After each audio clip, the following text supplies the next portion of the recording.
नमस्ते हजुरहरूलाई हाम्रो चुलामा स्वागत छ।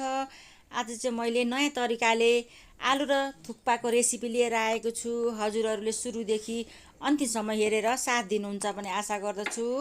मैले चाहिँ आलु उसिनीहरू कट गरेर लिइसकेको छु। थुक्पा पनि पखालिओरी तेल दलेर राखेको छु। सामग्रीहरू सबै चाहिने जति मैले टमाटर, प्याज, लसुन, खोर्सानी, धनियाँ कागती लिइसकेको छु। अब मिक्सर जारमा चाहिँ लसुन लगाउनु पर्छ।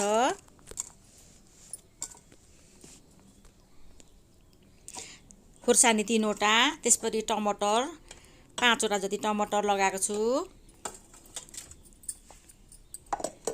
अब मसिनो गरेर पिस्नु पर्छ। ल रेडी पनि भइसक्यो पिसेर। अब कराईमा मैले तेल लगाउँदै छु।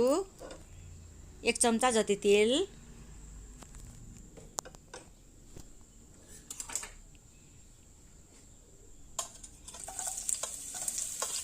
आधी प्याज लगाएको छु मैले लामो लामो काटेर।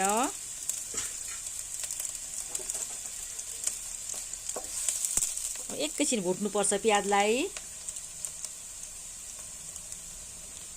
बेसार थोरै एकछिन भुट्नुपर्छ। त्यस पछाडि अघि मैले मोलेर राखेको तेल मोलिओली राखेको छु। पखालेर पानीले तातो पानीमा उसिनेर पखालेर तेल मोलेर राखेको थुक्पा लगाउँदैछु। त्यस पछाडि नुन थोरै, जिरा धनियाँ आधी चम्चा धुलो। अब मजाले भुट्नुपर्छ। एकैछिन फ्राई गर्नुपर्छ। यसरी फ्राई गरेर बनाएको चाहिँ मिठो हुन्छ आलु थुक्पा। फ्राई नगरी उसिनेर मात्रै पनि बनाउन सकिन्छ। अब हजुरहरूलाई कसरी सजिलो लाग्छ त्यही अनुसार बनाउनु होला। मैले चाहिँ भुटेर तेलमा बनाएको छु।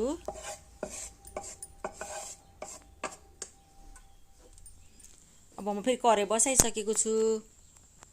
अब तेल लगाउँदै छु। तेल 1 चम्चा जति।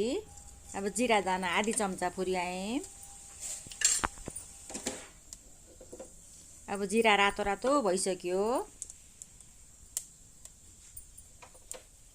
अब अघि पिसेको टमाटर, लसुन, खुर्सानीको पेस्ट हो यो चाहिँ।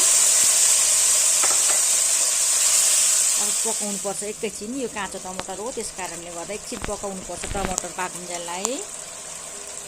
थोरै बेसार। अब नुन पनि थोरै। भरे पनि फेरि चाट मसलाहरू लाउनुपर्छ, बिरे नुन। त्यस कारणले नुन चाहिँ एकदम विचार गरेर लाउनुपर्छ। अब कश्मिरी धुलो खोर्सानी 1 चम्चा।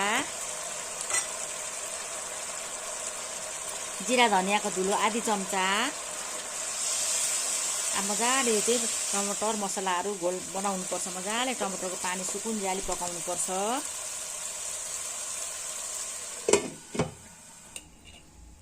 अब म यहाँ चाहिँ घोल बनाउँदैछु। बेसनको 1 चम्चा बेसन राखेर मजाले फिट्नुपर्छ, नभए डल्ला पर्छ। अब हजुरहरूलाई कस्तो लाग्छ भिडियो मन परेमा लाइक, कमेन्ट, सब्सक्राइब गरिदिनु होला। साथीभाइहरूसँग सेयर गर्नु पनि नभुल्नु होला। अब चाहिँ पानी सबै सुकेर तयारी भइसक्यो।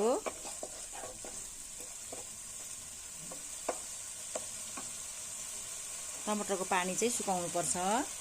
अब अघि बनाएको घोल राख्नुपर्छ। बेसन र पानीको। हजुरहरूले आँटा, मैदा, कर्नफ्लावरको पनि बनाउन सक्नुहुन्छ। आफ्नो घरमा जे छ त्यही बनाउँदा हुन्छ। घोल चाहिँ यसरी घोल राखेर आलु थुक्पा बनाएको चाहिँ निकै टेस्टी हुन्छ। मजाले चलाउनु पर्छ, नभए डल्ला पर्छ। चलाउँदै पकाउनु पर्छ। अब अघि अलिकति पानी लगाएँ मैले फेरि सुरुमा। मैले चाहिँ अघि टमाटरको पेस्ट राखेको बटुकोले 2 बटुको पानी राखेँ। पानी राखेर मजाले चलाउनु पर्छ।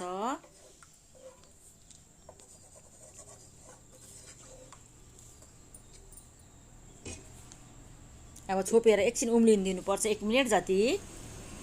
ल हेर्नुहोस् त उम्लिसक्यो घोल पनि। कस्तो राम्रो बाकुलो भएको छ घोल। हजुरलाई कतिको मनपर्छ बाक्लो पातलो त्यो अनुसार चाहिँ गर्न लाउन सक्नुहुन्छ पानी।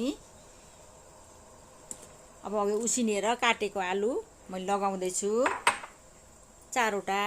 अब मजाले चलाउनुपर्छ। अब फेरि 1-2 मिनट छोपेर पकाउनुपर्छ। यसरी पकाउँदा चाहिँ आलुमा नि मजाले रस पस्छ, मसलाहरूको रस पस्छ। त्यस कारणले गर्दा नुन अलिक पुगेन छ, म थोरै थप्दैछु। अब घोल तयार भइसक्यो।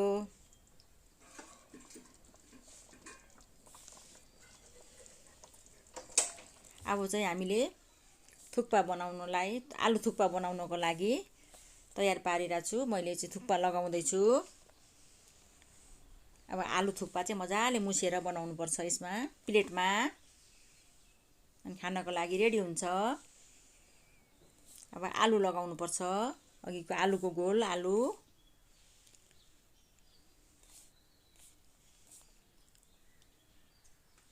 यसरी बनाएको चाहिँ असाध्यै मिठो हुन्छ। प्याज मसिनो गरेर काटेको थोरै,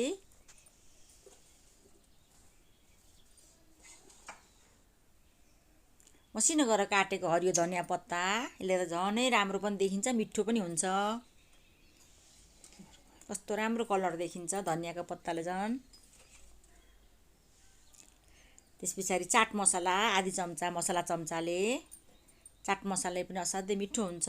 त्यसकाले बिरे नुन लगाएको छु थोरै। त्यसपछि कागतीको रस राखेर मजाले काँटाले मिक्स गरेर खानुपर्छ। रेडी भइसक्यो खानको